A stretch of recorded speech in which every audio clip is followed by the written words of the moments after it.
Morning. മെൻസുറേഷന്റെ 9ാമത്തെ class ആണ്.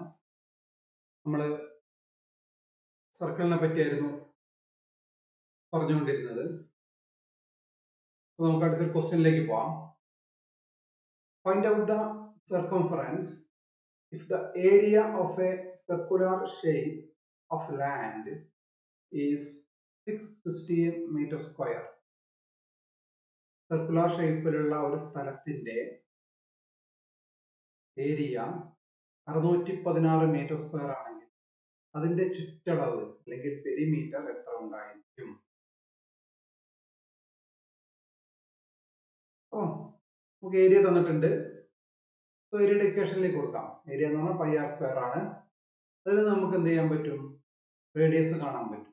Radius കണ്ടു കഴിഞ്ഞാൽ നമുക്ക് ചുറ്റളവ് കാണാം. So r square is equal to a by pi അല്ലെങ്കിൽ 616 ബൈ പൈ.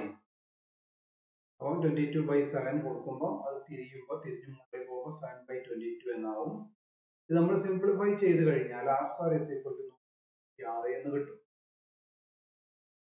സോ റേഡിയസ് എന്ന് പറയുമ്പോൾ അതിന്റെ റൂട്ട് ആയിരിക്കും 196ന്റെ റൂട്ട് 14 മീറ്റർ. റേഡിയസ് കിട്ടിക്കഴിഞ്ഞാൽ നമുക്ക് നേരെ സർക്കംഫറൻസ് കാണാം. C is equal to 2 pi r unit.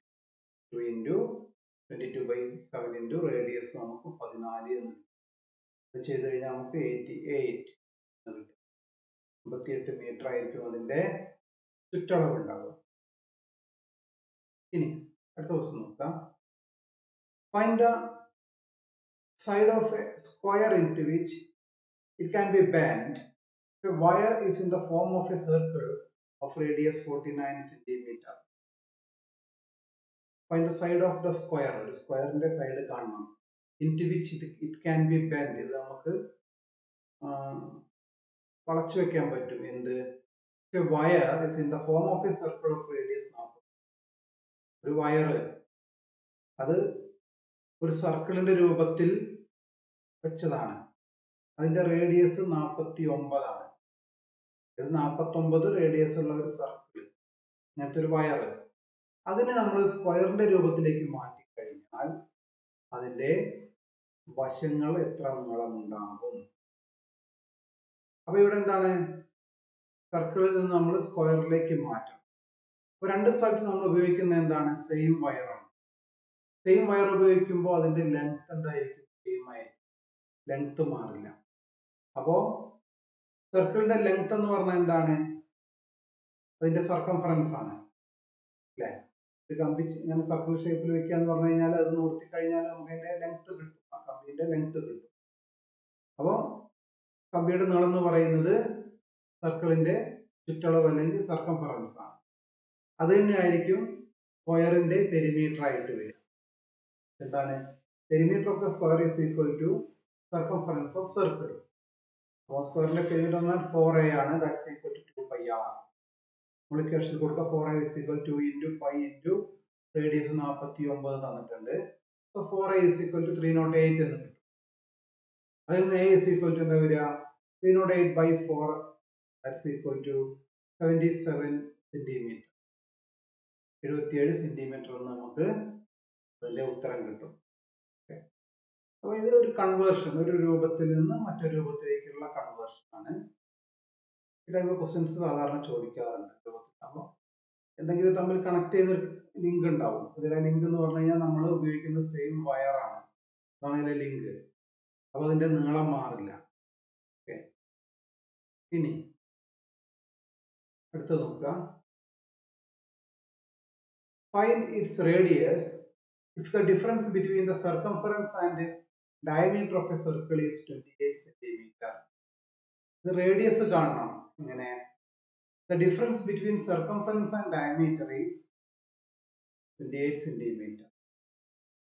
സർക്കംഫറൻസിൽ നിന്ന് ഡയമീറ്റർ കുറച്ച് കഴിഞ്ഞാൽ 28 സെന്റിമീറ്റർ കിട്ടും സർക്കിളിന്റെ. അങ്ങനെയാണെങ്കിൽ അതിന്റെ റേഡിയസ് എത്ര ഉണ്ടാകും? സർക്കംഫറൻസിൽ നിന്ന് diameter, that is circumference minus diameter, that's equal to 28 centimeter. നമുക്ക് തന്നിട്ടുണ്ട്. ഇനി അവിടെ നമ്മൾ അതിന്റെ ഇക്വേഷൻസ് ഒക്കെ കൊടുത്തു കഴിഞ്ഞാൽ എന്താണ്? സർക്കംഫറൻസ് 2πr മൈനസ് ഡയമീറ്റർ എന്ന് പറഞ്ഞാൽ d, ദാറ്റ്സ് ഈക്വൽ ടു 28. ഇനി ഡിക്ക് പകരം നമ്മൾ എന്ത് 2r എന്ന് എഴുതി, കാരണം ഇവിടെ r ആണ്, അതുകൊണ്ട് ഇതിനെ നമ്മൾ r ന്റെ ടേമിലേക്ക് മാറ്റി. അപ്പോൾ 2πr minus 2r equal to 28 എന്ന് വന്നു. കാരണം d is equal to 2r ആണ്. ഇനി ഇതിൽ നിന്ന് രണ്ടിലും 2r കോമൺ ആണ്. അത് പുറത്തെടുത്തു കഴിഞ്ഞാൽ 2r ഇൻറ്റു ഇവിടെ ബാക്കി ഒരു പൈ ഉണ്ട്, ഇവിടെ മൈനസ് 1 വരും. 2r കംപ്ലീറ്റ് പുറത്തേക്ക് പോയി. നമുക്ക് അവിടെ ബാക്കി 1 എന്ന് എഴുതാൻ പറ്റും. സംശയം ഉണ്ടെങ്കിൽ ഇത് ഗുണിച്ച് നോക്കുക. ബ്രാക്കറ്റ് ഓപ്പൺ ചെയ്താൽ ഇങ്ങനെ വരും, 2πr മൈനസ് 2r എന്ന് തന്നെ വരും അല്ലെ. പുറത്തെടുത്ത് റെഡിയാണ്. 2r minus 2r into 5 minus 1 is equal to 28. അതിൽ വിലകൾ കൊടുത്തു കഴിഞ്ഞാൽ 2r into 22/7 minus 1 is equal to 28. LCM കണ്ട് ചെയ്തു. അപ്പോൾ 2r into 22 minus 7/7 is equal to 28. അപ്പോൾ 2r ഇൻറ്റു 15/7 സമയം 28.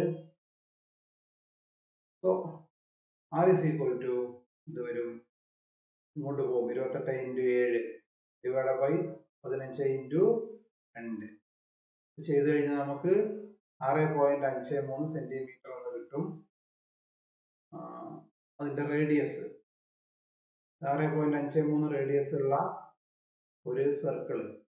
ആ സർക്കിളിന്റെ സർക്കംഫറൻസ് നിങ്ങൾ കണ്ടു കഴിഞ്ഞാൽ ആ സർക്കംഫറൻസും ഡയമീറ്ററും തമ്മിലുള്ള വ്യത്യാസം 28 സെന്റിമീറ്റർ ആയിരിക്കും.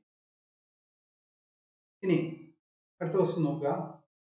What is the side of the largest square cut out from a circle of 50 centimeter diameter? അതായത് what is the side of the largest square cut out from a circle of 50 centimeter diameter? 50 centimeter diameter ഉള്ള ഒരു circle, അതിൽ നിന്ന് നിങ്ങൾക്ക് cut ചെയ്യാവുന്ന ഏറ്റവും വലിയ സ്ക്വയറിന്റെ സൈഡ് എത്രയായിരിക്കും? ഞാൻ ഫിഗറൂടെ ഇവിടെ വരയ്ക്കണ്ടായിരുന്നു, വരയ്ക്കാൻ വിട്ടുപോയി. എങ്ങനെ വരിക? സർക്കിൾ വരച്ചു നോക്കുക. ആ സർക്കിളിൽ കൊള്ളാവുന്ന ഏറ്റവും വലിയ സ്ക്വയറും. അപ്പൊ എന്താവും? ആ സ്ക്വയറിന്റെ 4 മൂലയും ഈ സർക്കിളിന്റെ ആ സർക്കംഫറൻസിൽ ടച്ച് ചെയ്യും. അപ്പോഴാണ് ഏറ്റവും വലുത് വരിക. അങ്ങനെ ടച്ച് ചെയ്യുന്ന സമയത്ത് ഈ സർക്കിളിന്റെ ഡയമീറ്റർ എന്ന് പറയുന്നതും സ്ക്വയറിന്റെ ഡയഗണൽ എന്ന് പറയുന്നതും ഒന്ന് തന്നെയായിരിക്കും. അതായത് നിങ്ങൾ സ്ക്വയറിന് ഡയഗണൽ വരയ്ക്കുകയാണെങ്കിൽ അത് തന്നെ ആയിരിക്കും സർക്കിളിന്റെ ഡയമീറ്റർ ആയിട്ട് വരിക ഈ ഒരു കണ്ടീഷനിൽ. അതറിഞ്ഞാലേ ഇത് ചെയ്യാൻ പറ്റുള്ളൂ. അതാണ് ഇവിടുത്തെ കണ്ടീഷൻ വരുന്നത്. അതായത് diagonal of the square is equal to diameter of the circle. ഈ ഒരു കണ്ടീഷനിൽ ഏറ്റവും വലിയ സ്ക്വയർ നമ്മൾ കട്ട് ചെയ്തെടുക്കുകയാണെങ്കിൽ, ചെറുതാണെങ്കിൽ പറ്റില്ല, ഏറ്റവും വലിയ സ്ക്വയർ നമ്മൾ ഒരു സർക്കുലർ പീസ് നിന്ന് കട്ട് ചെയ്യുകയാണെങ്കിൽ ഈ ഒരു കണ്ടീഷൻ സാറ്റിസ്ഫൈ ചെയ്യും. അപ്പൊ ഈ ഒരു കണ്ടീഷൻ സാറ്റിസ്ഫൈ ചെയ്യുമെങ്കിൽ പിന്നെ നമുക്ക് സുഖമാണ്. കാരണം ഡയഗണൽ ഓഫ് സ്ക്വയർ എന്ന് പറഞ്ഞാൽ √2 ഇൻറ്റു എ ആണ്. √2 into a is equal to എന്താണ്? സർക്കിളിന്റെ diameter 50. So a is equal to 50/√2.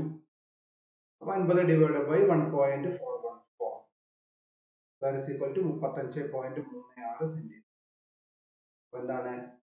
50 centimetre diameter ഉള്ള ഒരു സർക്കിളിന്റെ ഉള്ളിൽ നമ്മൾ ഏറ്റവും വലിയൊരു സ്ക്വയർ വരച്ചു കഴിഞ്ഞാൽ അതിന്റെ ഒരു വശത്തിന് 35.36 സെന്റിമീറ്റർ ആയിരിക്കും നീളം ഉണ്ടാവുക. ഓക്കെ. ഇനി നമുക്ക് അടുത്ത ക്ലാസ്സിൽ വരാനുള്ളത് സർക്കിളിന്റെ അടുത്ത പാർട്ട്, സെമി സർക്കിൾ. അത് നമുക്ക് അടുത്ത ക്ലാസ്സിൽ നോക്കാം.